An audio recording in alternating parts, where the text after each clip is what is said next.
Everyone wants scale. More customers, more revenue, more reach. But what if the best way to scale is to start small? What if designing for the masses is exactly what keeps you from ever truly standing out? The biggest brands, the ones with cult-like followings, didn't start by trying to please everyone. They started by obsessing over a tiny group of people. And paradoxically, that's how they won over the world. Brian Chesky, co-founder of Airbnb, had a realization. The hospitality industry was limiting itself to a simple system, 1 to 5 stars. But a 5-star experience wasn't enough. And the problem with 5 stars is the only reason you would leave less than 5 stars is because it was horrible. In other words, the bar to do 5 stars is really low. So we ask, well, what's a 6-star?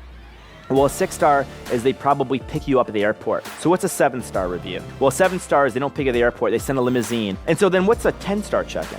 The 5-star is what people expect, but to build something people love, you almost need to do something more than they expect. Every moment is an opportunity to do something slightly more than people expect. Chesky unlocked the blueprint for true differentiation. He wasn't designing for millions. He was designing for a few people, obsessively. And that's the paradox. Scale doesn't start with numbers. It starts with obsession.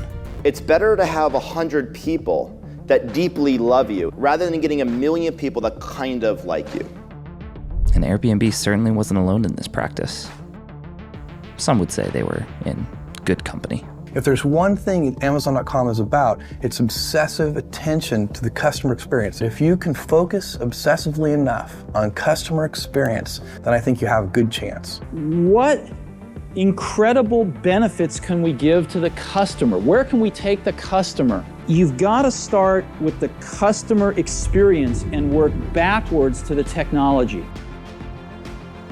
When you create something people love deeply, they do the scaling for you. You having to spend money on marketing and advertising, all that stuff, it's usually a tax you pay because you haven't made your product remarkable. Word of mouth growth is the easiest kind of growth, and it's how a lot of the great companies grow. And what happens is people love your product and they tell everyone else about your product. The secret isn't making a product good enough for everyone. It's making something so good for a few people that they go and tell everyone about it. It's daring to look past the 5th star.